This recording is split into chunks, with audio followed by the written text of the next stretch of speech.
Kerajaan memutuskan untuk melaksanakan perintah kawalan pergerakan di seluruh negara.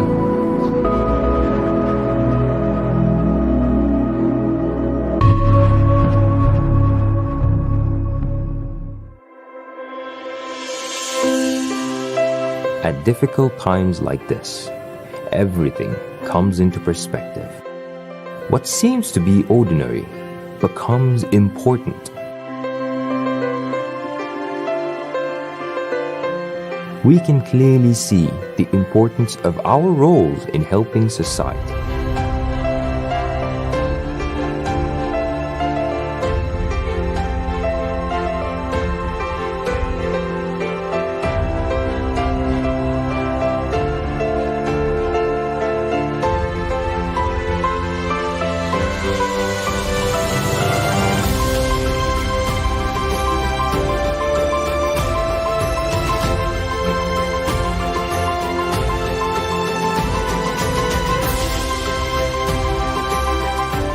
We strive to ensure that learning still goes on.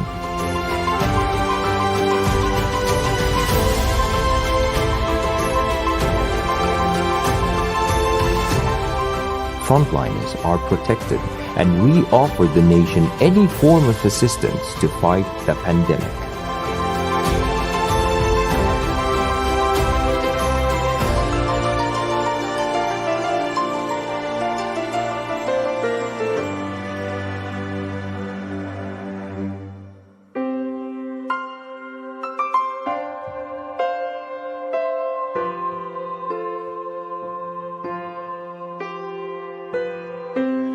We are still holding onto our vision and mission. Everything we do it for the universal well-being and prosperity.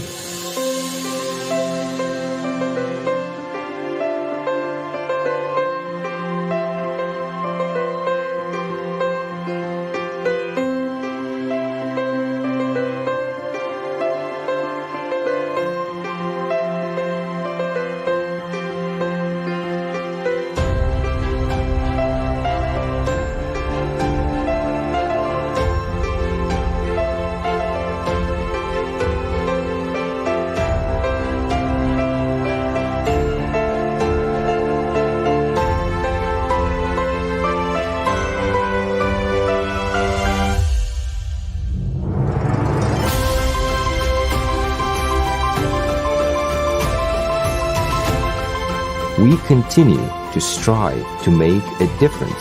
We lead and we set the pace for staying strong and thriving together.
The world recognizes our qualities, and we continue to achieve many successes.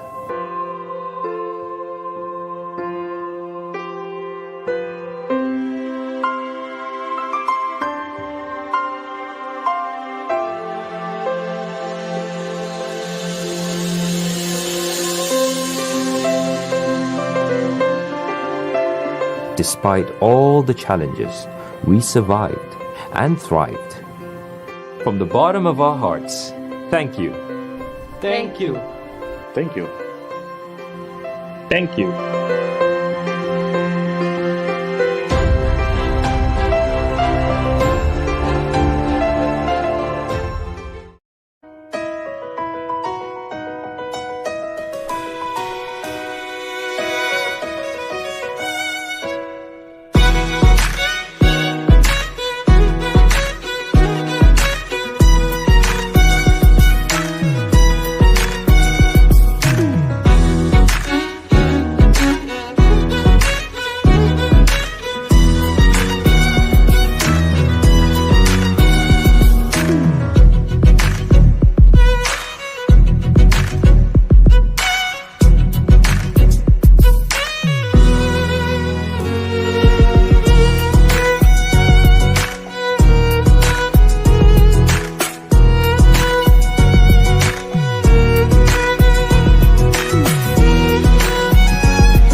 data my computer so that I believe I What can I do? I believe it. continue increase.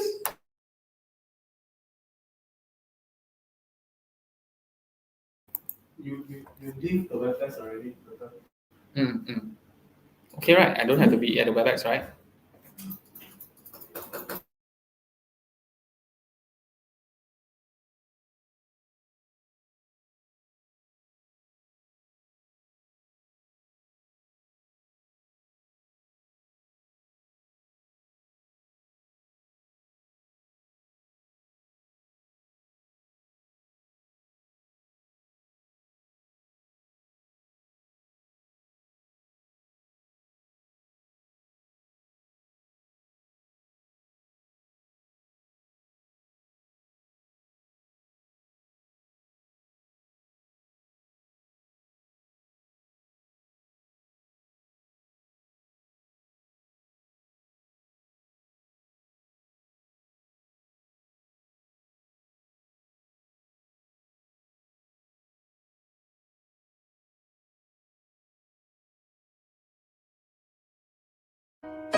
party is ready, and I'm Good afternoon to our honorable guests, Yang Berbahagia, Professor Dato Technologist Dr. Ahmad Fauzi Ismail, ICLCA Chair Yang Berusaha, Professor Dr. Ho Chin Siong, distinguished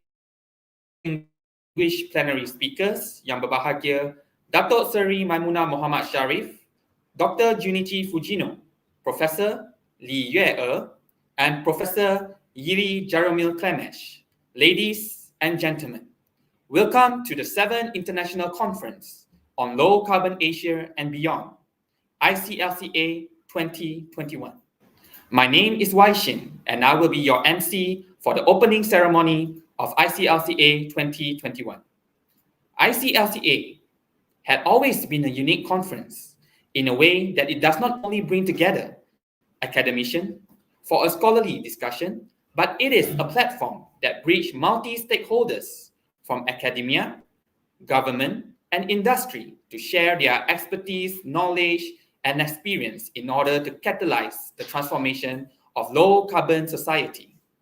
Over the years, ICLCA has from Malaysia and was held in Bangkok in 2017, Vietnam in 2019, China in 2020, and now back to Malaysia. Once again, we see many familiar faces and even new participants joining us in our conference this year. And on behalf of the organizing committee, I would like to express my gratitude and thank all of you who joined us this year for this meaningful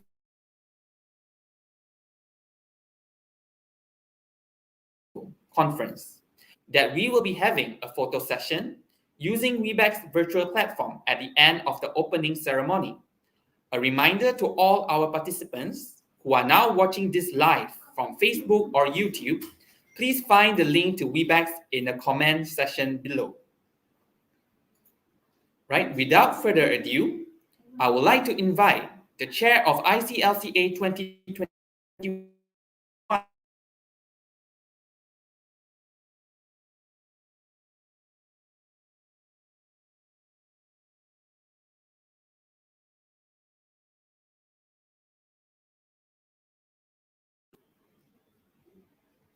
Good afternoon to Yang Berbahagia Professor Dato Dr. Ahmad Fauzi Ismail, University Technology Malaysia Vice Chancellor. Yang Berbahagia Dato Sri Maimunah Muhammad Sharif, United Nations Under Secretary General and the Executive Director of UN Habitat. Dr. Junichi Fujino, Program Director, Integrated Sustainability Center, Institute of Global Environmental Strategies. Distinguished speakers, participants and guests. Ladies and gentlemen, salam sejahtera and a very good afternoon, good morning and welcome to the 7th International Conference of Low Carbon Asia and Beyond, ICLCA 2021. The International Conference on Low Carbon Asia and Beyond, or ICLCA, was initiated by UTM Low Carbon Asia Research Center, University Technology Malaysia in 2015. The conference aims to make significant progress in implementing the low-carbon agenda in fast-growing cities in Asia and beyond in terms of science and research leading to policy making and beyond into implementation. I feel very proud and grateful to see that we are now present at the 7th installation of the ICLCA as we continuously forge ahead in advancing and pushing the climate and sustainability agenda in Asia and beyond despite COVID-19 pandemic. For this, I must thank and congratulate the dedicated organizing team led by Professor Lee Chu Tin, Professor Haslinda Hashim, and every single member of the organizing. And I must also record my deepest appreciation to our close partners and participants for unwaveringly supporting us for the past 7 years.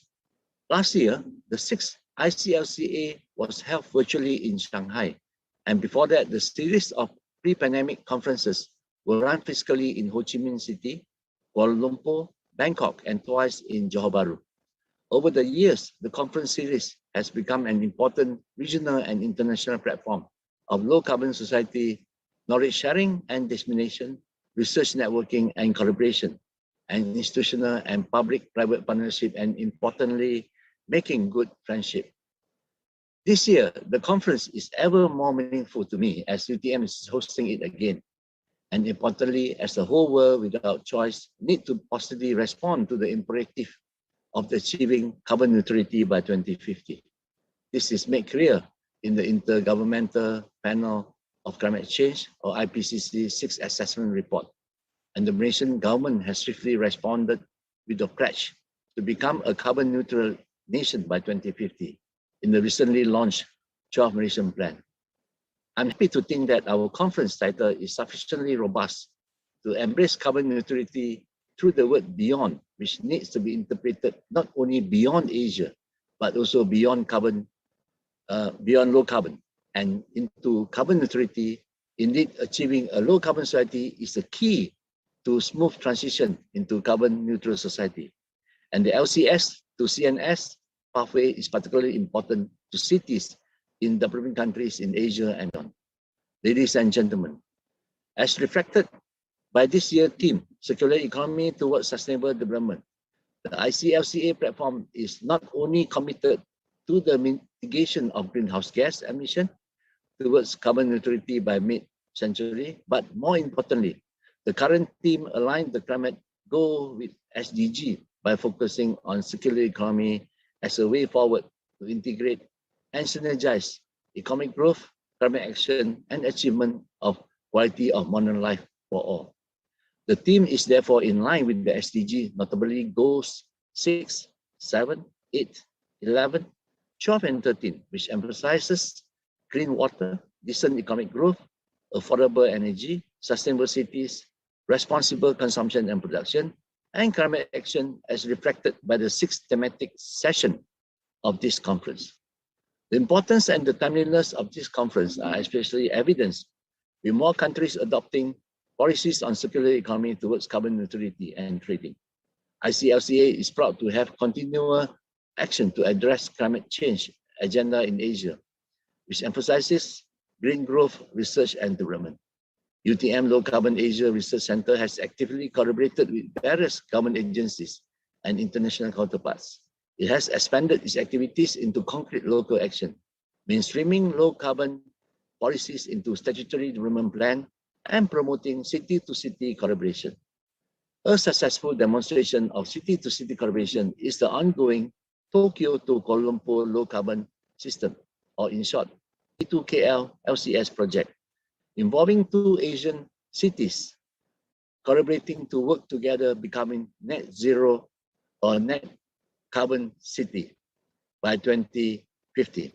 Supporting the two-way collaboration between Kuala Lumpur and Tokyo is the Institute of Global Environmental Studies, IGS, Japan, and the Sustainable Energy Development Authorities, SEDA, Malaysia, and UTM Low Carbon Asia Research Center.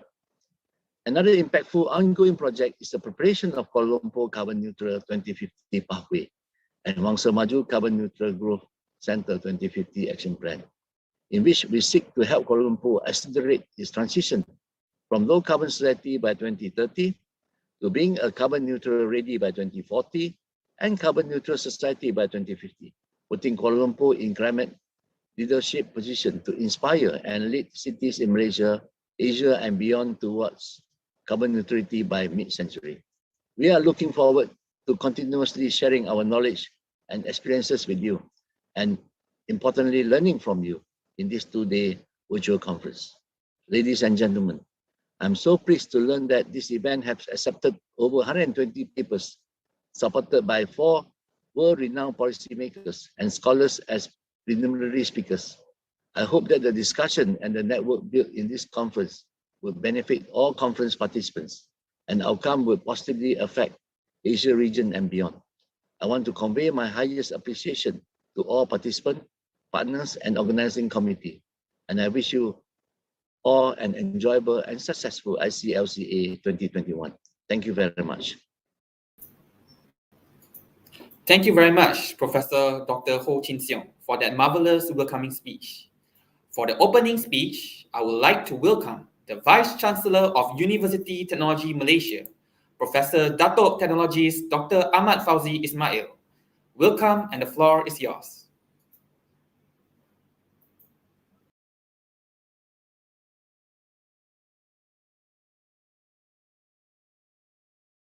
Bismillahirrahmanirrahim. Assalamualaikum warahmatullahi wabarakatuh. Yang berbahagia, Datuk Seri Maimunah Muhammad Sharif, United Nations Under Secretary General and the Executive Director of UN Habitat, Professor Ho Chin Seong, Director of UTM Low Carbon Asia Research Center, UTM, and the Chair of the 7th International Virtual Conference on Low Carbon Asia and Beyond 2021. Dr. Junichi Fujino, Program Director, Integrated Sustainability Center, Institute for Global Environmental Strategies. Distinguished speakers, participants, and guests, ladies and gentlemen, a very good afternoon and good morning, depending on where you are, to all of you. First, let me extend a warmest welcome to everyone who is joining this virtual conference of ICLCA 2021, the 7th International Conference on Low Carbon Asia and Beyond 2021. May I also take this opportunity to virtually welcome Yang berbahagia Datuk Seri Maimunah Homes to Malaysia. We are really honored by your presence at ICLCA 2021. I'm pleased to see this annual conference being successfully organized again as a virtual conference, following the first virtual ICLCA in Shanghai Jiaotong University last year in China. I feel proud that University Technology Malaysia, a Malaysian premier research university, is hosting this very important event again this year. Obviously, the COVID-19 pandemic did not and will not set us back from our climate agenda. I would like to congratulate the organizing committee and all our conference partners on the successful organization of this event in UTM this year. And I thank you for giving me the honor of addressing this important audience. It is heartening to see ICLCA steadily growing to become an effective platform that continuously contributes to international and regional efforts in tackling climate change toward creating low carbon societies. Ladies and gentlemen,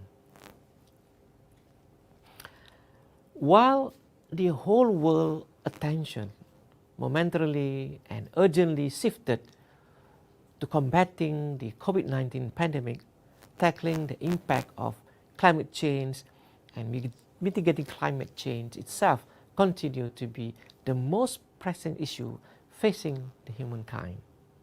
The success in tackling climate change will be vital in ensuring the long-term survival and sustainability of the human civilization and all living beings in the 21st century and beyond.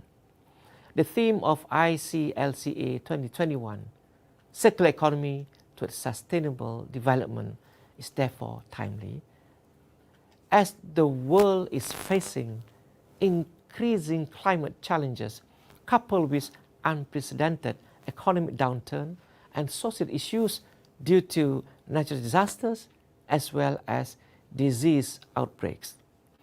I hope ICLCA will continue to serve as a high-impact platform, bringing together researchers and stakeholders from the academia, government, and private sectors to share knowledge and experience for the transformation toward low carbon and carbon neutral development in Asia and beyond. The organization of ICLCA is in line with UTM's strategic plan in addressing various challenges outlined under the United Nations Sustainable Development Goal (SDGs). It gives me great pleasure and honor again to welcome our distinguished guests, speakers, experts, and participants to ICLCA 2021. I wish you all an enjoyable and fruitful virtual conference. With this, I placed to officiate the 7th International Conference on Low Carbon Asia and Beyond, ICLCA 2021. Thank you in the name of God for mankind. Wabillahi taufiq wal hidayah. Assalamualaikum warahmatullahi wabarakatuh. Thank you, Professor Dato Technologies Dr. Ahmad Fauzi Ismail, for the excellent opening speech. Sustainability is indeed important and must be incorporated in all forms of development. And through ICLCA, we hope that our discussion we had during this conference will eventually come to fruition and expedite the development of low-carbon society. Now, please stay tuned for a video montage presentation prepared by our committee for ICLCA 2021.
Thank you to the organizing committee for preparing such a delightful video montage. Without delaying, I would like to invite all the participants to join us for a photo session using Webex virtual platform. So please do not leave this live session as we will begin our first plenary session right after the photo session. As a reminder to all participants who are now watching this live from YouTube and Facebook, we would like to invite you to join us in Webex, and the link is now shared in the comment box below.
Okay, so we'd like to inform everyone to on your camera for the photo session.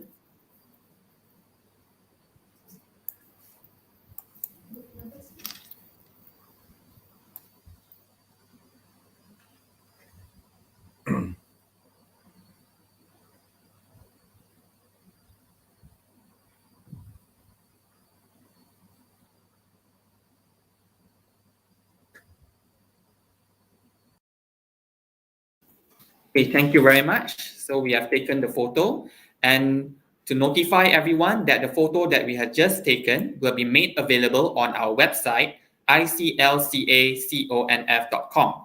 So please visit our website throughout the conference for update and photos during the parallel session and things like that.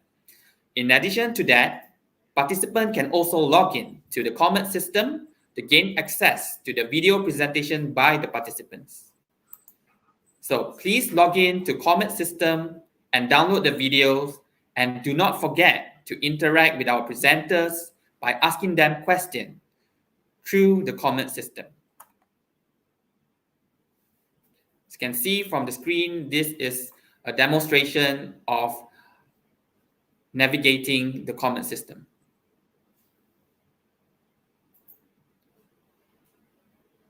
All right. So while this may be the end of the opening ceremony, it is the beginning of our conference. We will begin our plenary session shortly. While we prepare for the plenary session, please watch this video that we had prepared for you.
Welcome back and thank you for staying with us. So now we will begin our plenary session.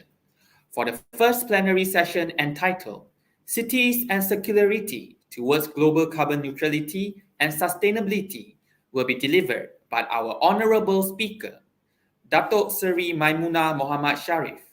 She is the Under-Secretary General of the United Nations and Executive Director of UN Habitat. Following, I would like to invite the moderator for the session, Professor Dr. Ho Chin Seong, the Chair of ICLCA 2021 from University Technology Malaysia. So now I would like to pass the session to Professor Ho. Welcome and the floor is yours. Thank you, Associate Professor Dr. Ho Wai Shin, MC for the conference. And a very good afternoon and very good morning to all. My name is Ho Chin Seong, and I will be the moderator for this plenary talk 1 by Yang Berbahagia Datuk Sri Maimuna. But before I invite her to the talk, let me read her brief CV. Yang Berbahagia Datuk Sri Maimuna is the Executive Director of United Nations Human Settlement Program, or commonly known as UN Habitat, appointed at the level of Under-Secretary level by UN Secretary General on 22nd December 2017. She succeeds Dr. Joan Cruz of Spain. As the Executive Director of UN Habitat, Yang Berbahagia Datuk Sri Maimuna has focused on reforming the agency, mobilizing for internal and external support for the organization restructuring, and spearheading the new strategic plan to 2020 to 2023. Key initiatives undertaken by Yang Berbahagia Datuk Sri Maimuna as the Executive Director include adoption of General Assembly Resolution 73/539 after 14 years of negotiation, which established a new governance structure with universal membership governed by the UN Habitat Assembly. Prior to this appointment, Yang Berbahagia Datuk Sri Maimuna was the Mayor of City Council of Penang Island, Malaysia. And in 2011, she was the first woman to be appointed President of Municipal Council of Sembrang Pride. So you can see that she's indeed a powerful lady. As the mayor of a local authority, she led the Municipal Council of Sembrang Pride to achieve a vision of cleaner, greener, safer, and healthier place to work, to live, invest, and play. So Yang Berbahagia began her career as a town planner at Municipal Council of Penang Island in 1985, and in 2003 she was promoted to be Director of Planning and Development, a position she held until November 2009. So without much ado, I would like to invite Yang Berbahagia Datuk Sri Maimuna to give her a plenary talk on cities and circularity towards global carbon neutrality and sustainability. Datuk Sri Maimuna, the floor is yours. Thank you very much, Professor Ho, for that lengthy introduction. Colleagues, friends, ladies and gentlemen, Assalamualaikum warahmatullahi wabarakatuh. Salam sejahtera. A very good morning, good afternoon, good evening to all of you, wherever you are now. I would like to start by welcoming all participants joining us online from all corners of the world to the 2021 International Conference on Low Carbon Asia and beyond. I also would like to thank our generous host, the University of Technology Malaysia, for organizing this important conference, and I would like to congratulate them on the efforts to successfully serve as a platform for synergy and change to flourish. I would like to share some with you 4 main points in this session. One will be the challenges. Second is the urban solutions. Third will be UN Habitat support on climate action in cities. And fourth, call for action. So let me go through the challenges that we are facing now. And we are meeting in the midst of 4 intersecting crises. First one, the COVID-19 health crisis, which has and will likely to continue to dominate the needs of many local governments for years to come. Second crisis is the financial and economic crisis ignited by the COVID-19. The third one is the social crisis, where COVID-19 laid bare exclusion and injustice globally, within countries and within cities. And the fourth crisis is that, of course, the climate crisis. All four are interrelated, and with cities at the epicenter of all four of them. So it is anticipated that by 2050, I think everybody knows about this, the world population living in cities will grow from the current 50% to more than 70%. So this growth represents the powerful draw of diverse cities as places for education, for innovation, for rich cultural life, and also economic opportunities as recognized by the new urban agenda. So yet, it also highlights the pressure cities face to deliver services, infrastructure, and opportunities amidst greater needs every day. So I know that those pressures have increased exponentially in the past year and a half. So colleagues, cities need to lead climate change adaptation to protect people and their livelihood, and they must do so quickly. So scientists advise that to avoid the worsening climate impacts, global greenhouse gas emission will need to drop 50% by 2030 and reach net zero by 2050. Even better, if we reach net zero by 2040, as the chance of holding global warming to 1.5 degrees Celsius gets considerably higher. So all of us, citizens, are aware of this reality and have become more and more environmentally conscious. So they demand access to clean water, fresh air, to a green and well-managed urban environment, and strive to participate in the reduction of their carbon footprint. So therefore, the concept of circular economy, an economic model that promotes more efficient use of natural resources, has been gaining ground in politics, industry, and society. But how do we lead this transition to global carbon neutrality, and how do we upscale our greater efforts for greater sustainability? So I'm trying to go to the second point, some of the urban solutions. We can take ambitious climate action even as we recover from the global COVID-19 pandemic. In fact, this recovery offers an excellent opportunities to act. Our sister agency, UNEP, United Nations Environmental Programme, estimates that a green pandemic recovery could cut up to 25% of predicted 2030 greenhouse emission, bringing the world closer to meeting its climate targets. But plenty of solutions already lie within our grasp, and many of them are in cities, as the Coalition of Urban Transitions advises. So by taking strategic action in key sectors like electricity, building, mobility, and waste management, cities could achieve 90% or more of their fair share of 2030 emission reduction targets and build the knowledge they need to reach net zero carbon by 2050. Colleagues, I would like to give you some example as aspiration. We have to be more optimistic and aspire to excel. Number one, the generation of electricity using renewable energy is fast advancing and becoming cheaper than usual using fossil fuel. But it needs to be further promoted as most obvious low-hanging fruits.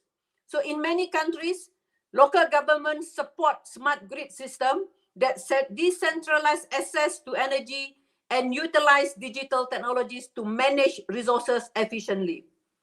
Transport is also a fastest growing source of emission.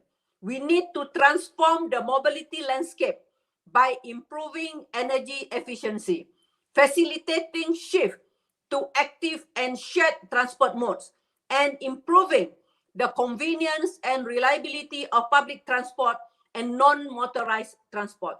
These tied to compact urban development could go a long way in reducing emission. Let's go to the planning.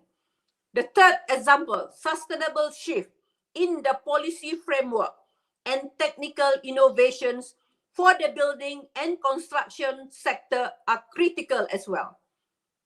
However, there is the sector where we continue to primarily use high carbon material, such as steel and concrete, locking in a higher future energy usage pattern.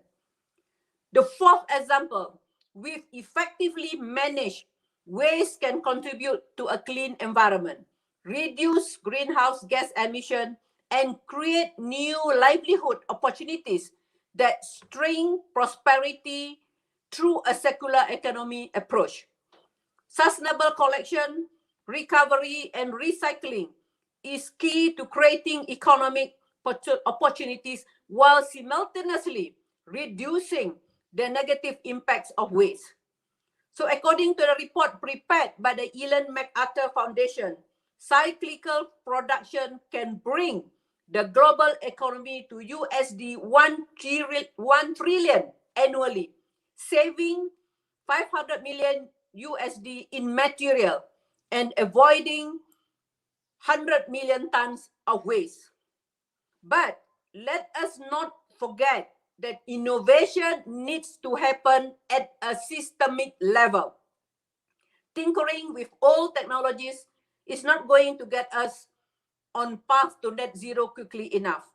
And the incremental improvements of sector-based and problem-oriented innovation do not address the long-term needs. So a more profound transformation must be pursued, and it requires co-innovation on technologies, policies, and financial instruments, emphasizing on business models that promotes local capital generation, increasing the accessibility and sustainability process. So let me share with you what is UN Habitat. How can UN Habitat support climate actions in cities? So UN Habitat has partnered with a diverse range of city networks, think tanks, and stakeholders to make sure that our low carbon actions strengthen the nexus between science, research, and policy. For example, last week, we held the Innovate for Cities conference, the premier event bridging climate science, urban knowledge, research, policy, and action. In 200 sessions, we brought together approximately 7,000 presenters and participants to advance climate change innovation. In March this year, we launched the United Nations Innovation Technology Accelerator for Cities, or in short, UNITEC, as we call it, based in Hamburg and funded by the German government. The accelerator is focusing on supporting cities and innovation in an area of open, transparent, and participatory governance of data and digital platform, making spatial analysis and visualization and people-centered smart cities within the context of low emission and resilient development. Let me share with you at the country level. UN Habitat implements programs such as the German-funded project called Urban Pathways. So UN Habitat is supporting government in India, Brazil, Kenya, and Vietnam to develop national and local sector action plans to boost low-carbon basic services in mobility, energy, and solid waste management. And together with ICLCA', UN Habitat has helped more than 60 cities in 8 countries develop low-emission urban development strategies and began implementation through the European Commission funded, we call Urban-led project. So what shall we do now? I would like to call for action. I think we have enough policies, we have enough strategy, we have enough dialogue. I think we have to go beyond dialogue to translate the policy into action, into impact on the ground that can put forward and also to improve the quality of life for all in the urbanizing world. So I believe it is important that we acknowledge the needs to engage with partners outside our immediate sphere. Only through inclusive participation, we will be able to implement the low carbon and sustainable solution I mentioned before. Therefore, I invite all of you and all of us want to engage with the national government so they include urban actions in their climate plans. Urbanization is unstoppable. 70% of the global population will live in cities by 2050. Cities produce 70% of carbon emission. Cities use 70% of the energy. And cities also produce 70% of the GDP. So we need to engage with the national government so that they include the urban action in their climate plan, especially as now they finalize and begin to implement a new round of nationally determined contributions, or NDCs for short. The government's commitment to Paris Agreement. I think this is very, very important. Second, we have to work with financial institutions and climate facilities to provide greater access to climate finance for local governments and urban stakeholders to take climate actions in city. This is a member state commitment specifically recognized in the new urban agenda. We need to work together with the financial institution because during this COVID-19, it shows that the revenue of the cities globally reduced by 64%. So we need to work together with the financial institution for green recovery and also for the circular economy. From the identification of the product, the process must be green, and then in terms of the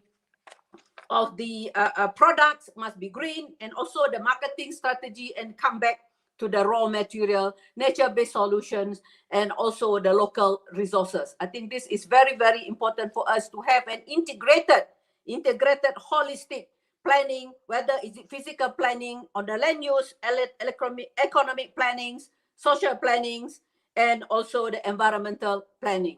So, Professor, colleagues, let me conclude by mentioning that the World Cities Day on 31st October will represent the culmination of a month-long celebration of Urban October and coincide with the opening of the COP26 in Glasgow on the 31st of October, promoting ambitious climate action in cities with emphasis on resilience. So the time to COP26 is short, but collectively, we can still raise the level of ambition. So colleagues, ladies and gentlemen, thank you very much for having me this morning from Nairobi, and I wish you all a very good conference on low carbon Asia and beyond. I'm looking forward to receive the outcomes of this conference so that we can also bring it up to COP26 on the 31st of October 2021. Thank you very much, Professor. I give back the floor to you. Thank you. Over to you. Thank you very much, Datuk Sri. It's a very so-called clear message on climate change crisis that we are facing. And the four main part that I think Datuk Sri put forward, the challenges that we face, the urban solution, the UN Habitat support, and I think the most important is call for action. I think many cities have been talking, but actually the word call for action was missing, which I think the Datuk Sri gave us a very strong point on actually the aspect that need to be covered, the inclusiveness, the financing part of it, the engagement with the state government, with all the stakeholders. And I think this is a very clear message to all participants here, and especially I think the city urban managers or city mayors. These are very important message that I think we should take note. I think I will probably open up because Datuk Sri have not much time. I will quickly open up the Q&A. I'm sure there are people who would like to ask questions about what's happening globally. And I think Datuk Sri, although give a very good summary of what she is doing and what she can do and what we must do, may I have my first question actually from the floor, please?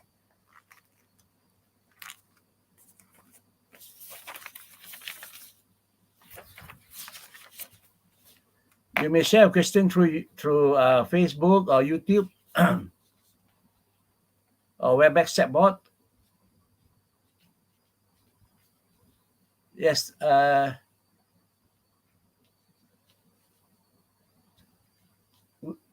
Okay. From what I gather here, we have the first question.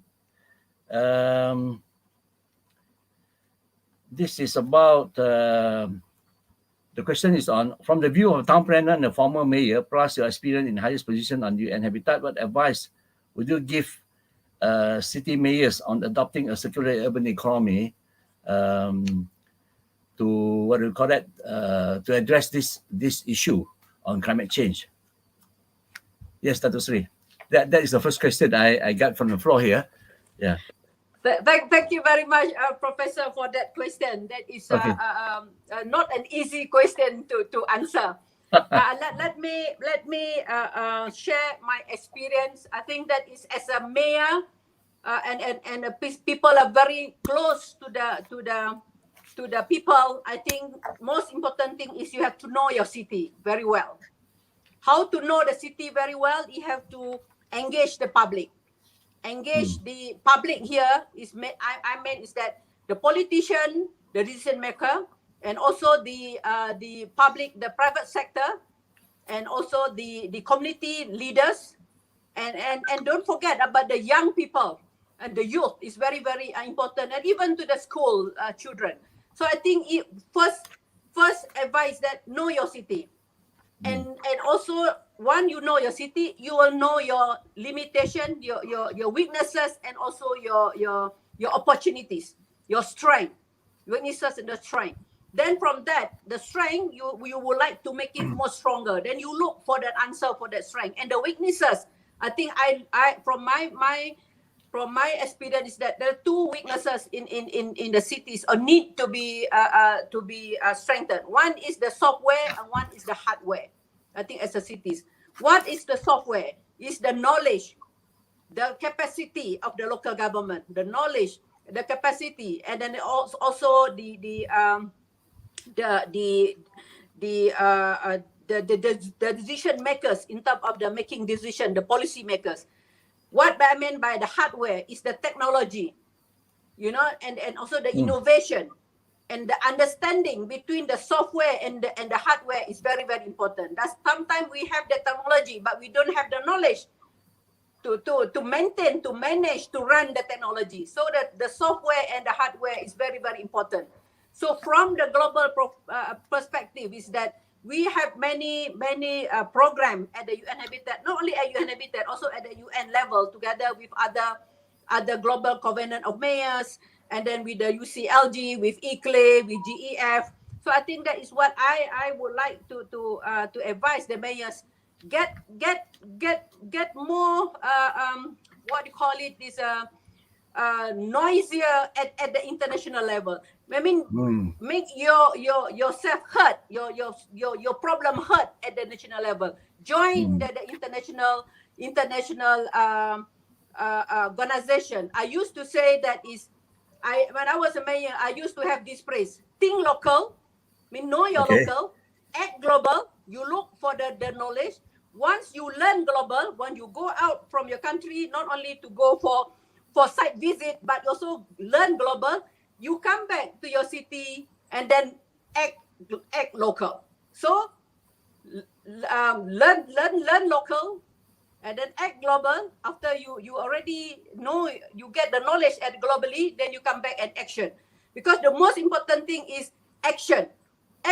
Sometimes it can be small, but have a high impact, not a science rocket, but sometimes it's very small, but we need to engage with the people. I think that's my advice to the mayors and my colleagues in Malaysia and other part of the Asia. Thank you so much, Professor. Over to you. Good. Yeah, I think this is what we are lacking. I think we probably should be more heard or more present at the global level. At the same time, I think we should also benchmarking what are the best practices in terms of this so-called software and the hardware. I have a second question here. What is the impact of sustainable development on circular economy 2021 after the pandemic situation? So I think this is another big issue. I think, of course, Dato' Sri covered just now, talking about green recovery or build back better and all those. What would you look from an angle in terms of the impact of this on circular economy, especially after this pandemic situation. Thank you very much, Prof. I'm not sure whether we should say after the pandemic situation. I think we have to live with the pandemic. The way I look at it, the World Health Organization DG Dr. Tedros, I think mentioned in the World Economic Forum recently, in the World Bank Forum recently, that this looks like we have to live with the pandemic. I mean, pandemic will be here to stay. And then the impact of sustainable development due to this pandemic, from the UN perspective, I think we already reached a certain extent of the achieving the sustainable development goal, but due to this pandemic, we are pushed back. Right. And we have to catch up. So, and when come in the circular economy, that's why now is the circular economy is very important. But the issue of, to me, in achieving the circular economy and sustainable development goal is the issue of inequality in cities, poverty, inaccessible. Don't talk about the circular economy if the people in the city can't even have an access to the basic water facilities. You ask them to wash their hand, but there is no water to wash their hand because they need to keep the water for their safe drinking. So I think that we need to look into the very basic humble services first. But of course, we shouldn't deny thinking about circular economy because this is also intertwined with the circular economy. And the circular economy should start from home. I think that's what I believe in it. Then you go forward to the investment, to the big companies and all that. So to a certain extent, the pandemic is already pushed back quite a lot in terms of the achievement of sustainable development. And we have only left 9 years, decade of action to call for action. That's why we have to act now, because that's why, according to the UN, saying that the whether city will be the sustainable development goal will be lost or won in cities, because around 64% of the target of the SDG, the 17 SDG, is in cities. So I think that I would like to call upon the leaders, not only the mayor, but the leaders. Everyone is a leaders in the cities, to take transformative change in terms of the behavioral change. Culture here is very, very important. And to in order for us to reach the 17 the SDGs in 9 years time, I think I'm not sure whether we can reach that, but we are trying very hard at the UN Habitat level and also at the UN level to call for a common agenda. I think recently our Secretary General has called for common agenda to move forward. I think he introduced 7 points to call for a common agenda. I think the message is that partnership and collaboration and understanding with all of us. So that's my brief answer to you, Professor. Over back to you. Okay, sure. Thank you very much. I think we can fully understand now. I think there's a next question coming up here from the chat box. Is that the question is, how would Datuk Sri Maimuna encourage better cooperation between cities in the north and south in getting more action on the ground? Call for action, especially considering the economy and technology gap between the north and the south. So I think this is very challenging factors. I think, two different developing world and the developed world. So maybe Datuk Sri can give us some insight to this or comment on this. Yeah, I totally agree with the question. The gap, not only in economic and technology, in every aspect between the north and the south, is even now greater after this during this pandemic COVID-19. The pandemic COVID-19 is a wake-up call and shows us the weaknesses of the existing system that is happening.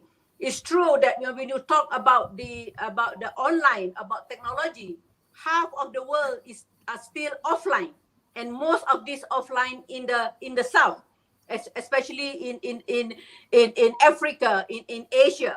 So I think this is very, very important. That's why we call for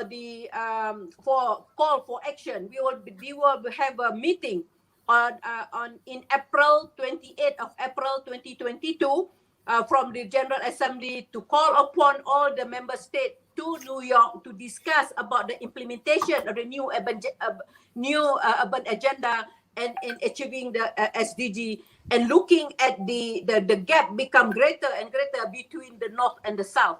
But I think the only thing is that the North have to be, the member state or the leaders of the North have to have a certain policy at the global level, to what extent that they need to help the global South. Otherwise, the least developed countries will be going very, very far.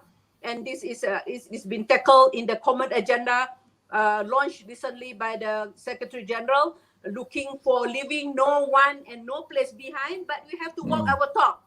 It's not just talking about leaving no one and no place behind. But I think this what is negotiation will be going on, and during the General Assembly in September this year, and also will continue to April 28th of April 2022, moving towards looking at the gaps. As I mentioned just now, inequality within city, inequality between region, and also inequality between North and South. We have to make this gap close, but we need the leadership to come together, and come have a common agenda, a new green bond, and new green compact for the whole world. Thank you very much. Over to you, Professor. Okay, thank you. There's one more question from the chat box here. You say the question is about access to funding or financing is one of the major barriers, especially these cities in developing country face in getting or going into low carbon. How does the UN Habitat help and support these developing countries to secure the funding and financing needed? So I think this question is more specific. I think this is one of the challenging things for most of the cities. When going for low carbon is not cheap. So of course, behavioral changes can be done, but some technologies are still very expensive and may not be available. So may not be affordable by these developing countries. Maybe Dato' Sri can give some insight on how UN Habitat can come in to facilitate or to help these developing cities. Yeah. Thank you very much, Professor, for this question. It's true. As I mentioned earlier, funding is one of the main things in achieving the low carbon. But in many of the webinar, when I had with the mayors, there are two ways looking at it. One is funding. One is knowledge. There are cities, funding is not a problem. The Green Adaptation Fund is there, but the cities cannot implement the project due to the lack of capacity. That's why they come to UN Habitat. Please, can you help us to prepare the bankable project? Can you ask us to prepare the concept paper? The funding is there. The green adaptation, the World Bank, and all that. So that is one scenario, meaning that funding is available, but the capacity to implement the funding is not there. Second is funding is not there at all, but the capacity is available. So at UN Habitat, we launched last year in the World Urban Forum in Abu Dhabi a cities investment facilities. Please look at our website. I've been tweeting many times on this of these cities investment facilities, which is a platform by UN Habitat to matchmake the cities' needs with the technology or the producer or the technology inventors there. So there's a platform where if let's say you need something A, and then this producer will give you A, or this is the platform that we are putting up, and we are going to continue having this in the World Urban Forum 11 in Katowice, Poland. That is the facilities that we put, and we are also calling up. There are climate adaptation fund, there are green bond. Please, through this platform, we can help the cities to provide to prepare a bankable project or a concept paper which we can help to link. I think I would like to share with you Penang through the Ministry of Environment, CASA, has already applied for this adaptation fund through UN Habitat. And I call upon other cities in Asia or in Malaysia, in Asia, to use this platform so that we can, the money is there, but we just need to matchmake and know where to get the funding. So thank you so much. Over to you, Professor. Thank you so much, Dr. Sri. I think it's almost time. We know that you are very busy schedule, and we're really honored to have you to be with us. And we certainly hope to see you face to face one day in Malaysia or even in COP26 if possible. Thank you very much, Dr. Sri. And then we would like to I'd like to pass back to the MC for the next session. Thank you so much, Dr. Sri. Yeah, thank you so much, Professor. Thank you. Thank you very much, Dr. Sri Maimuna Muhammad Sharif and Professor Dr. Ho Chin Seong for the insightful sharing. As an academician myself, it is always very interesting to listen to a different perspective, especially from the policymaker and decision maker. Thank you.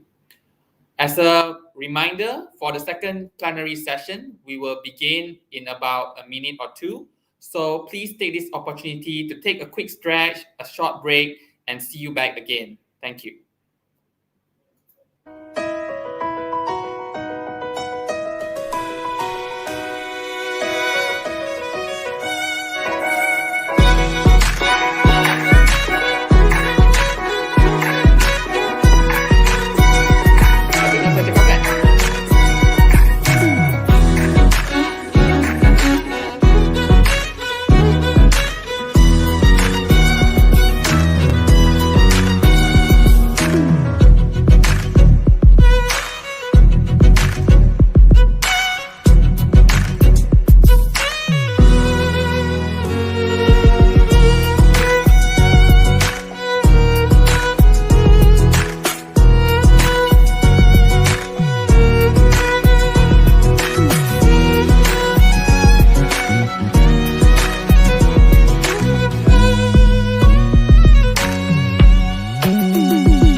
For the second plenary session, entitled Localizing Climate and Sustainable Development Goals, will be delivered by our honorable speaker, Dr. Junichi Fujino.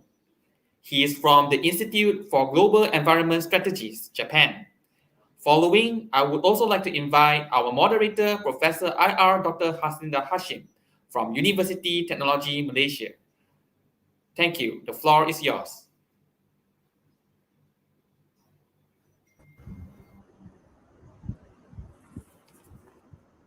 Okay, Assalamualaikum and very good afternoon to all the participants. Yeah, I'm Haslina Hashim, Chair of Resource Sustainability Research Alliance from University Technology Malaysia, and I'm honored to be your moderator for this session.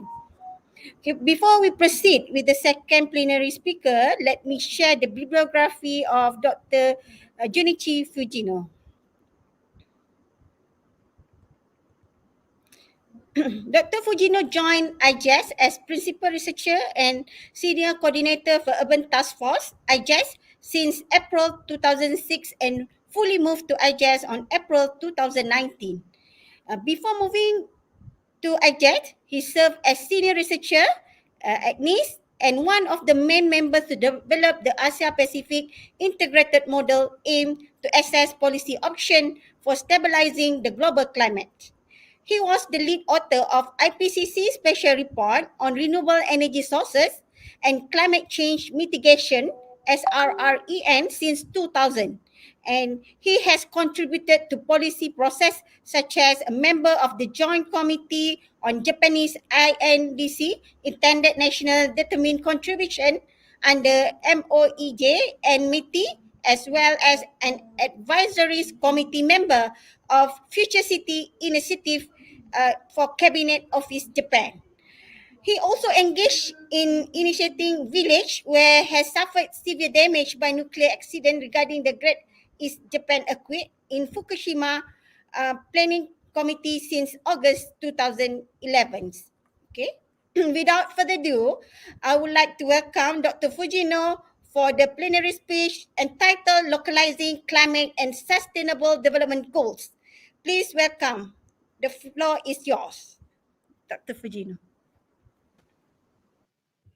Ladies and gentlemen, good afternoon. Konnichiwa. I'm Junichi Fujino from IGES, and thank you very much for kindly inviting me to this very important forum conference, ICLCA'21. I'm very much happy to come back to this conference because I joined this one from the very beginning, what was held in Johor Bahru. And today, I'd like to talk about the localizing climate and then SDGs. So I'd like to share my screen.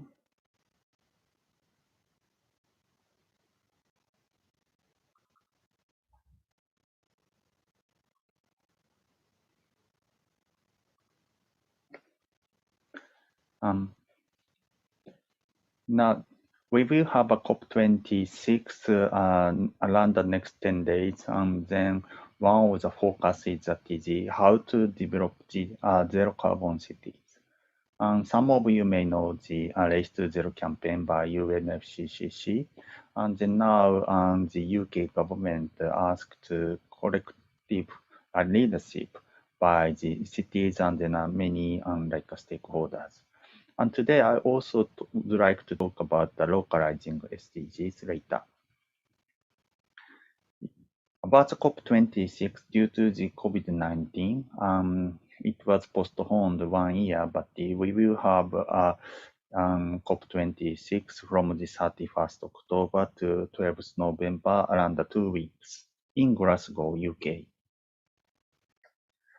This is a kind of key goal for this COP26 by the host country.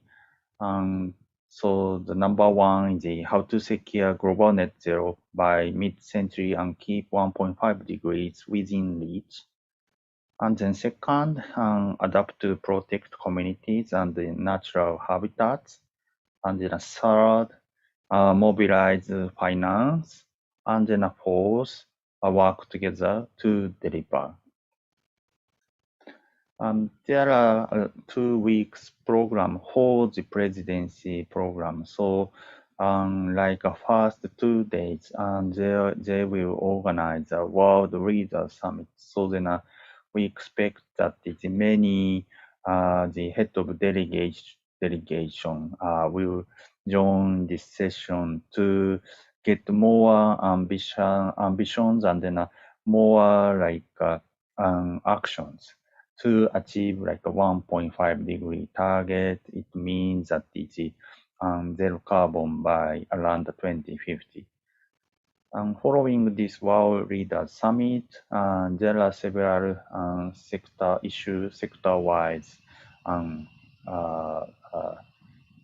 dates like finance, energy, youth and public empowerment, nature, adaptation, loss and damage, or gender, science and innovation, transport, and then cities, region, and built environment will be held on 11th November. About zero carbon cities or such as zero carbon actions, UNFCCC, United Nations Framework on Convention on Climate Change, launched the Race to Zero campaign for all non-stakeholders, include cities, since June 2020. Now, already 733 cities joined this race to announce that to declare zero carbon by at least 2050, including 91 Japanese cities. It also declared by ICLCA'21. ICLCA already developed kind of the zero carbon scenario by the University Technology Malaysia, IGS, and then our collaborative organizations. It's quite interesting campaign to encourage the kind of voluntary approach to invite the non-state actors, so then you can also join this campaign. This is a KL scenario towards zero carbon by 2050. KL already developed kind of 2030 scenario around 2018 for the Kuala Lumpur Low Carbon Society Blueprint 2030. Then KL developed kind of the local plan 2040. It's like a zero carbon ready plan. Then this year, KL declared the carbon neutral by 2050 based on the scenario of the AIM, Asia Pacific Integrated Modeling, support to show these pathways. To achieve these kind of 2050 future carbon neutrality, we start kind of the research and action collaboration among the Tokyo Metropolitan Government and then KL City Hall, and also IGS, my organization, and then University Technology Malaysia, UTM, and then SEDA, Sustainable Energy Development Authority, Malaysia, to share experience and knowledge on energy saving through personnel exchange between TMG care and then experts. Then we survey on greenhouse gas emission reduction and associated cost, especially air conditioner at this moment. This is a 3 years program since 2019, and now we are conducting the last year program. Before having this program, KL City Hall already developed 70 by 30 action plan by the in collaboration with UTM or IGS and then any others. And then KL City Hall already identified that the building is one of the very big source for greenhouse gas emission from the city. It's quite a similar tendency to such as the capital city or metropolitan cities. So this is the reason why we having kind of matchmaking between Tokyo Metropolitan Government and KL City Hall, because TMG is one of the leading city to promote kind of the energy efficiency improvement in a built environment in the world. In 2019, in the first year of this collaborative partnership, we conduct the kickoff meeting in KL before COVID-19 era. We call it the Tokyo to Kuala Lumpur Low Carbon System T2K or LCS. And TMGs have a good know-how on energy efficiency and renewable energy in around 4,000 public buildings. So we try to transfer this scheme into KL fitting to their own condition, because KL also have around 2,000 public buildings. And now KL try to secure her own budget to retrofit the public building, also renewable energy installation. I'd like to explain much more detail. On left-hand side, you can see the Dato Seri Mahadi, the current mayor. He became mayor from the last year, October. The first year, we did kind of a survey using the all the electricity bill from the KL City Hall.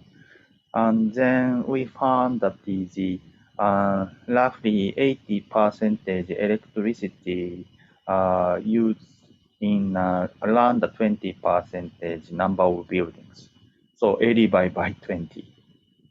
And then when we analyze the kind of which part of the usage are bigger in KL City Hall public building, then we found that around 63% electricity is used in air conditioning system, and then 40% for lighting system, or 50% for others.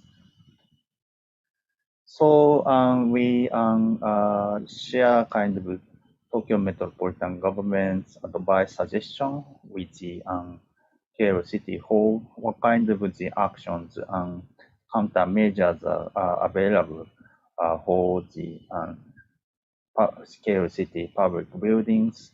Then we developed kind of two scenarios to reduce carbon dioxide and then identify the how much monetary saving happening.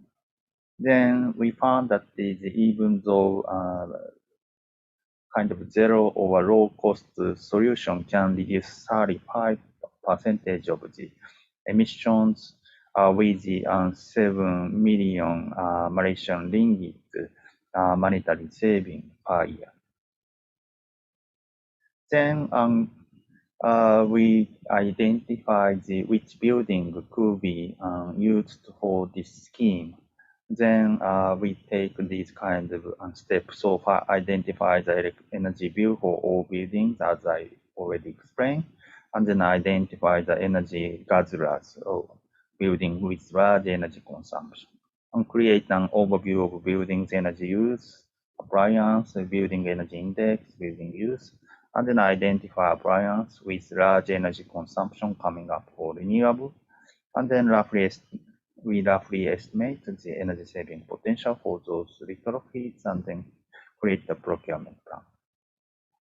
Then KL City Hall decide to secure her own City Hall budget for appliances in 3 main buildings. So now this year she like to check how to spend this kind of budget for the energy efficiency retrofitting. And KL City Hall also identify what kind of renewable energy available in city-wide. And then she identifies 4 private buildings and 6 government buildings candidate for solar photovoltaics, because similar to all the metropolitan, it's something difficult for the KL City Hall to install wind power or geothermal or hydro energy. So now she look for the potential for the solar photovoltaics, and then she identify these 10 candidates. based on these kind of collaboration, Minister of Environment Japan highly appreciate these kind of initiatives by the Tokyo Metropolitan Government and then Kuala Lumpur City Hall. So, Minister of Environment Japan invites the governor of TMG, Tokyo Metropolitan Governor, Governor Madam Koike, also Mayor of Kuala Lumpur City, Dato Seri Mahadi, and then also Minister of Environment Japan invites the leader of Glasgow City Council.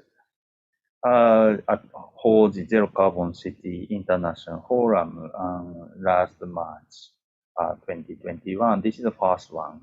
Then MOEJ will organize a second Zero Carbon City International Forum next year, January or February. Madam Koike mentioned that the TMG itself, herself, she will reduce more carbon, but also she'd like to support the KL City Hall for like buildings climate change actions.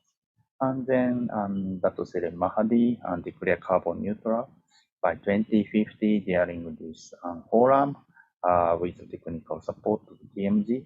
And then the former Minister of Environment, Mr.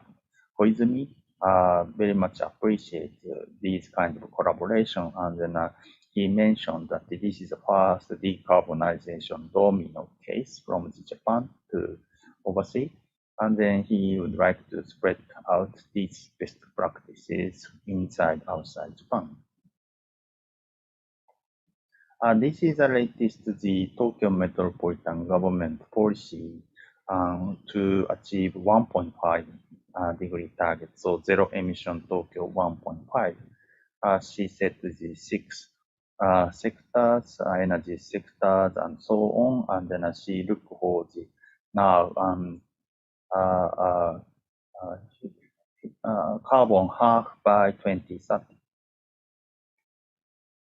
This year, we tried to complete the kind of ASEAN first comprehensive public building energy efficiency system in KL, and then we would like to apply this methodology to the model district. It's called the Zero Carbon Wansamaji. Wansamaji is located in the north part of the KL City Hall, and then now we are discussing how we can encourage not only public but also private involvement, like Eon Malaysia. Last Friday we have a very good online meeting with Eon Malaysia and then Dato Seri Mahadi for having further collaboration. And during the COP26, IJS will organize these kinds of city-related side events on the 2nd November or 10th November or 11th November. And then Dato Seri Mahadi also joined this number 2, 3, 4 side event. So I will let you know the more details through the email something. Also on our website, so please check it and please join us. This is all the time in Glasgow, so GMT plus 0. And second part, I'd like to discuss about the localizing SDGs, like voluntary local reviews or high-level political forum. And some of you may know this high-level political forum very well, but I'd like to introduce this HLPF shortly. And this is a main UN platform on sustainable development. And then it's a central role in the follow-up and review of the 2030 Agenda for Sustainable Development, which was adopted in September 2015 at the UN Assembly. And then it is also the process to follow up and review of the all SDGs goals at the global level. And this year, during 6 to 15 July, there is the HLPF 2021 by the hybrid meetings style. And then one of the highlights of this HLPF 2021 is that there are 42 voluntary national reviews are shown during the session. And then including the 13 voluntary national reviews from Asia Pacific, including these right-hand side countries.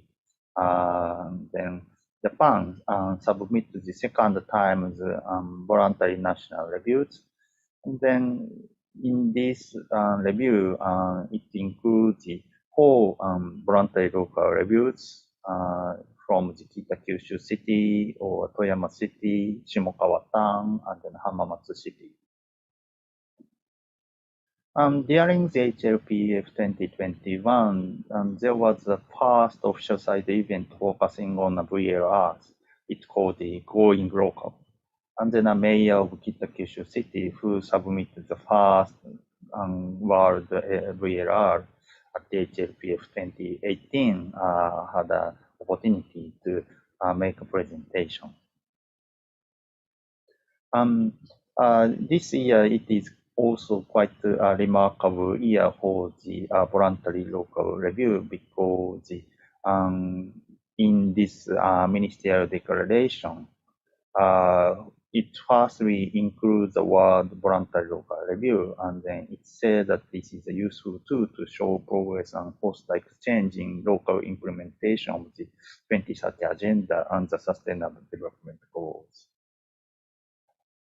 During the HLPF 2021, there is a session by the UN Habitat and then UCLG. It's called VSR Days event. VSR is a voluntary subnational review. And then Madam Maimuna Moz Sharif, he is now executive director of UN Habitat, had an opening session and then opening remarks. And then, then there is a launching ceremony of the volume 2 of the guidelines for VLRs by UN Habitat and then UCLG. And then in this voluntary local reviews, there is some note that in 2018, New York City and then 3 Japanese municipalities, including Kitakyushu, present the first VLRs to the international community. It's a kind of the beginning, starting point of like VLRs. Now, there are a lot of VLRs appeared, and then like from the Asia, recently, like Sharam or Surabaya or any other cities, prepare like VLRs. And then I also joined this session, and then I introduced our report, State of the Voluntary Local Review 2021, from reporting to action. This is the second volume of our local, the State of the Voluntary Local Reviews following 2020. And then if some of you have more interest in this topic, you may also visit this IISD website. What we summarize our document are also the latest movement of the VLR. Now the UN DESA, Department of Economic and Social Affairs, which is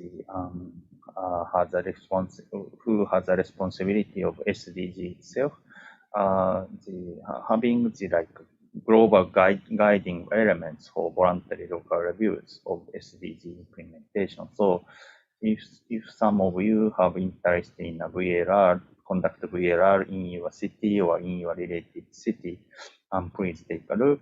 Also, you can take a look at our VLRs for Shimokawa, Toyama, Kitakyushu, Hamamatsu.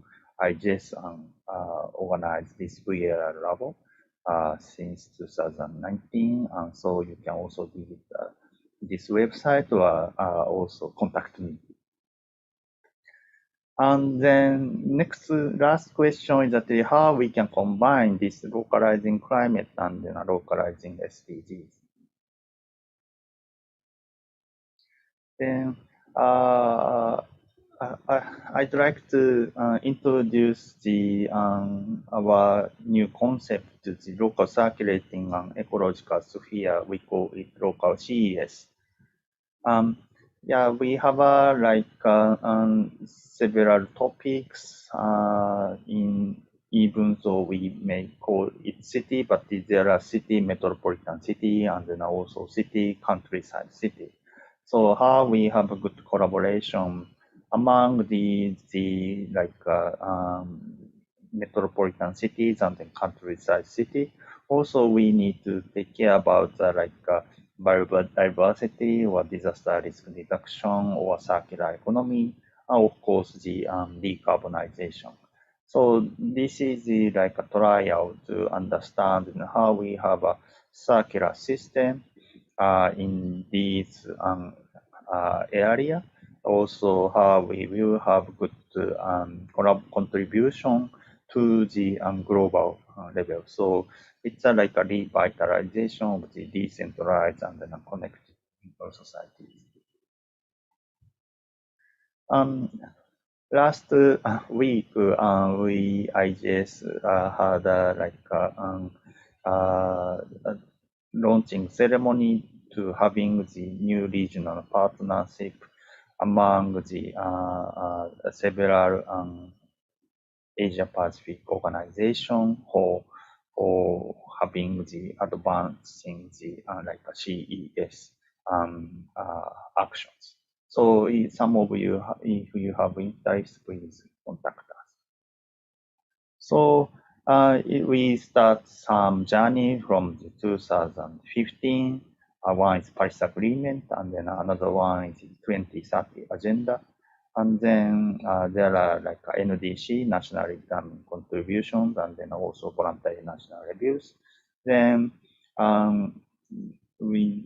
I just are very much happy to develop kind of the good collaboration for this the local climate actions and then localizing SDGs, voluntary local review, because the cities are places that are vulnerable to climate change and can accelerate action for global sustainability. Also, we can show more practical action rather than a national level. So now we consider how we have like zero carbon voluntary local reviews to fit to the Paris Agreement and then 2030 agenda. So I'm happy to receive any questions or comments or discussions, and thank you very much again for the organizer to inviting me, and then hopefully we can have good science for the global arena from the Asia Pacific. Thank you very much, and then hopefully see you in person in near future. Thank you so much. Okay, thank you very much, Dr. Fujino, for sharing very interesting activities in realizing carbon neutrality in 2050 in Japan and in Kuala Lumpur, Malaysia. All right, so we have a question for you. Okay, the first one, do you know that I think you're aware that the SDG has a trade-off. For instance, if for example we want to construct a solar farm, for example, so we need to cut trees. So in this case, actually, it will give a positive SDG 7, but if you cut more trees, then it will give a negative impact to the climate change, SDG 13. So can you comment about this? Yeah, this is quite a very important point, that the synergy and trade-off. And so, when you need kind of renewable energy in very short time, it's sometimes necessary to do so, but we may need to also middle or long-term strategy. So then in the very short term, we may have such action, but we also need to think about how to increase the efficiency of the photovoltaic. Then we can reduce the zone area. Also, we can have more technology like wind energy or geothermal or any other alternatives. So how we have kind of transition, this is quite important. And then hopefully we have a good synergy action, but sometimes we also need to consider about the trade-off action. So yeah, it's a good question. And then this is a real things why we have the SDG 17 goals. Or we don't have always the kind of synergy action. So then it's like a really necessary for the good policy. Yeah, thank you so much. All right. Thank you so much for the answer, Dr. Fujino. All right. So we have the second question from Lim Lek Kangs. So he asked about do we need a rocket science technologies to achieve net zero emission target? Okay. What's a rocket science technology means? Advanced technology. Right? Advanced technology. Rocket. It's not the real rocket. No. Yeah. No, do Yeah, we need definitely. advanced Yeah. or just like a simple technologies can help to achieve net zero emission target? So what is your opinion about this? Yeah, now we are discussing about kind of the carbon capture and then usage technology. Because when we like to have a 1.5 degree target, our first target is the zero carbon by 2050. But beyond 2050, we need negative emission in the next 20, 30 years beyond 2050. We cannot just keep zero carbon, but we need to also deep dive even after the 2050. So we definitely need kind of such rocket science to have negative emission like biomass plus renewable energy, or also carbon capture storage, or carbon use for materials, or any others, or even rocket. I mean, to cap carbon dioxide and then dispose in the space. So 1.5 degree is quite a challenging target. We don't just mean zero carbon by 2050, but also negative emission after 2050 for 20, 30, 40 years. So yeah, we need rocket science, but also we need kind of the available technology now. And then the current question is that how to diffuse such the available technology in utmost speed. Not only like Japan, US, EU, but also Malaysia, or also the ASEAN or Asia Pacific. Then if we have such a good spread it out the available technology, we may need to reduce the dependence to such the rocket uncertain technology. So, but yeah, very good question. Thank you so much. All right, thank you very much. Okay. Related to the second questions, Yeah. I think based on your opinion, we agree that actually we need the advanced technology, the rocket science, to help to reduce the emission.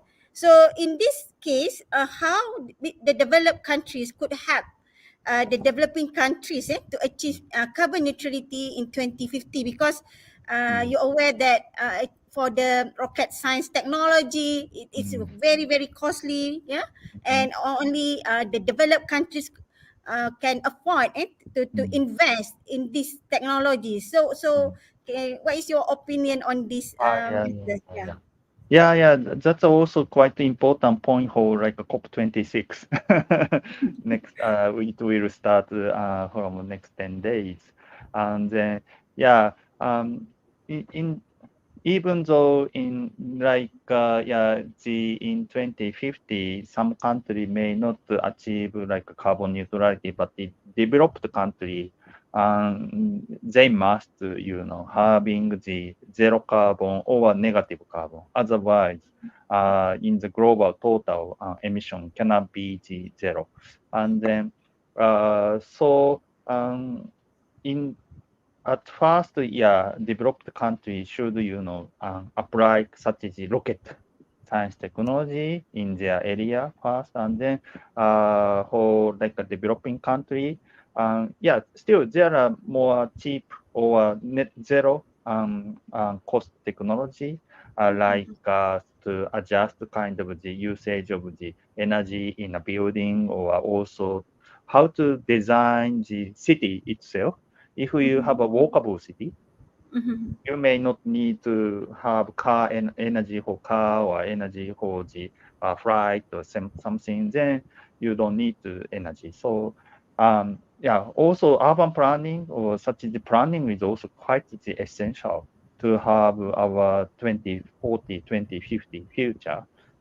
Urban planning, we need such knowledge, so it's cost, but it's not so cost like a rocket science technology. So so how we have such the good transition, and then first transition should be happen sometimes in developed country, but also like a developing country, sometimes you may have more like potential to have development rather than kind of developed country.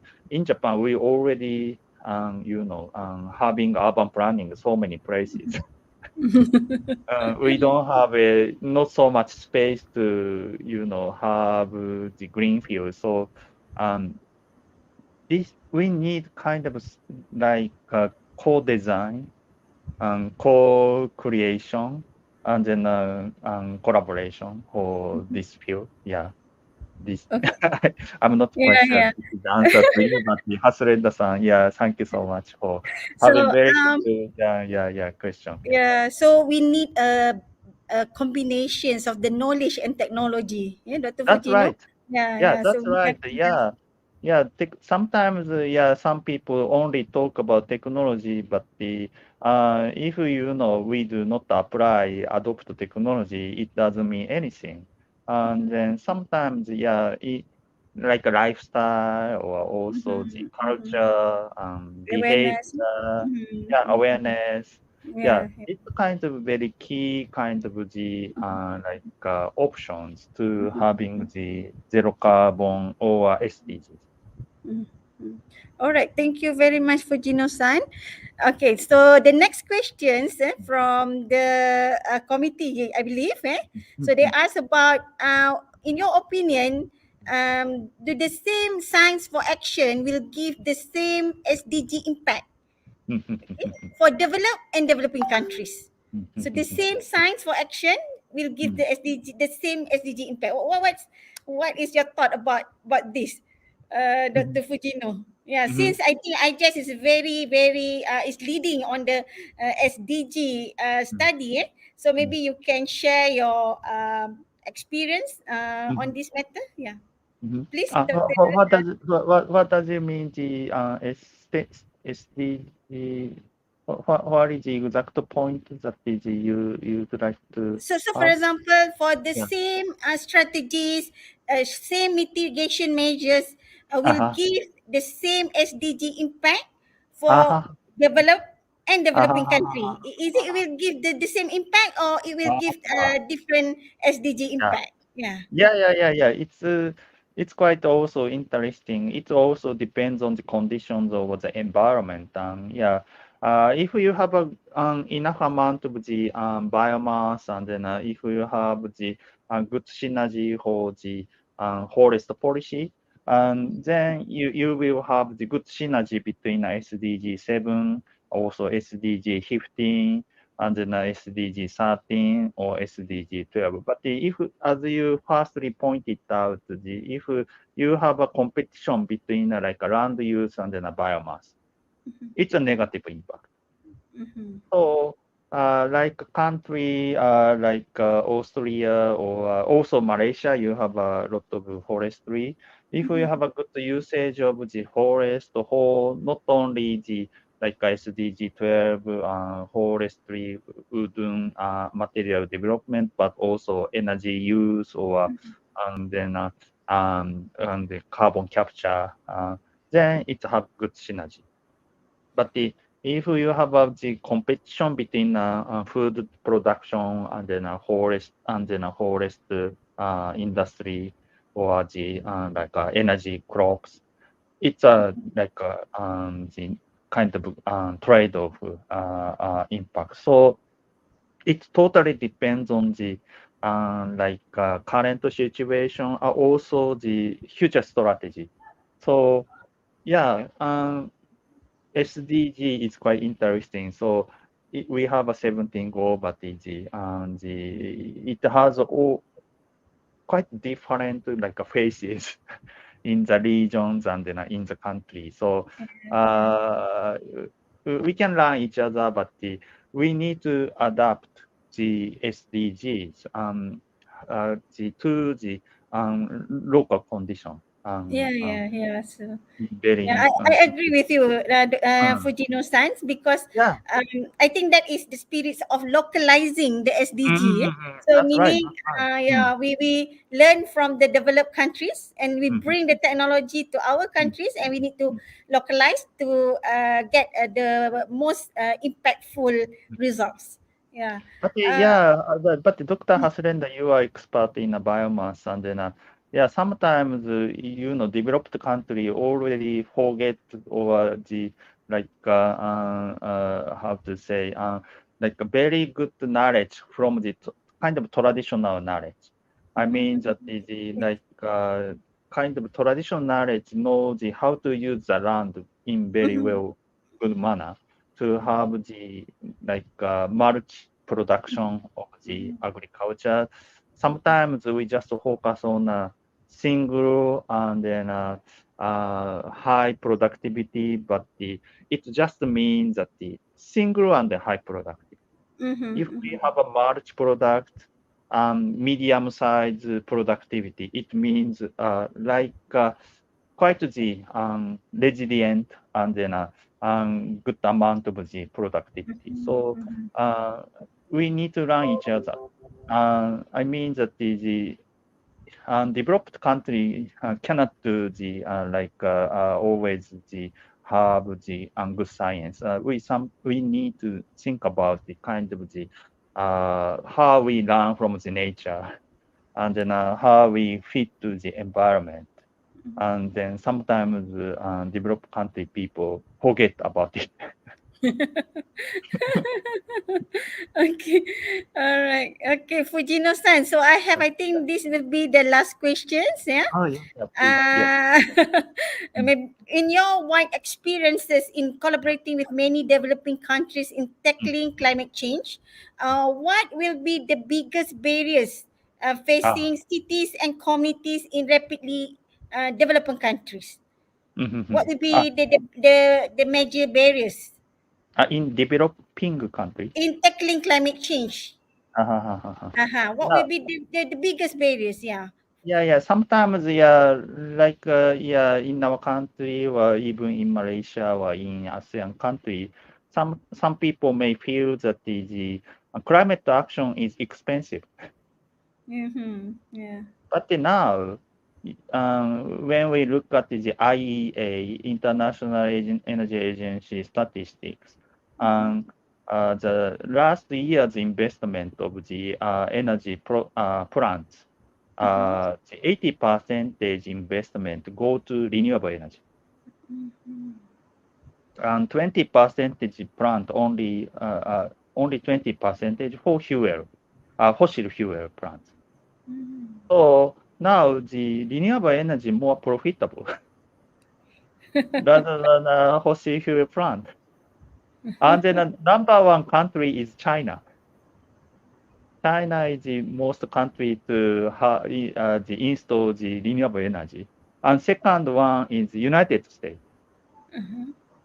So these two big countries invest in renewable energy.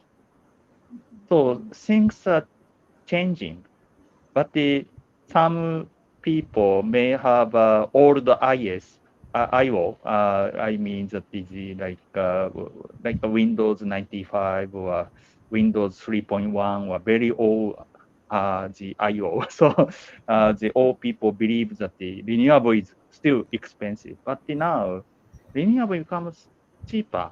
And then if we apply kind of the digital technology or AI, we can more having better and then cheaper renewable energy optimization or control. Yeah, this is a space for our scientists or engineer can contribute. Yeah, so then we have a more safer area or and then a healthy community based on renewable or more safer energy. So yeah,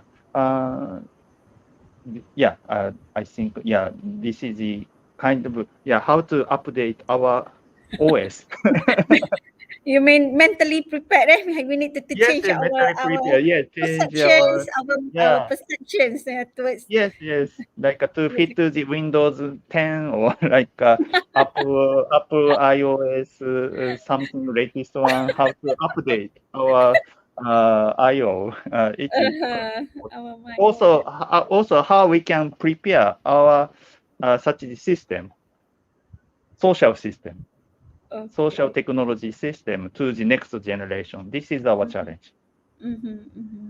All right. Thank you very much, Dr. Fujino. Thank you Maybe very you much. can, maybe what will be your last words to all the participants to help, to reduce the climate change? Maybe you have the final words, or to all the participants in order to help tackling the climate change. Yes, we need to. I know that you are creative, and then be creative, keep creative, and then also be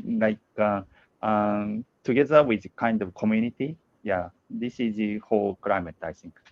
Thank you very much.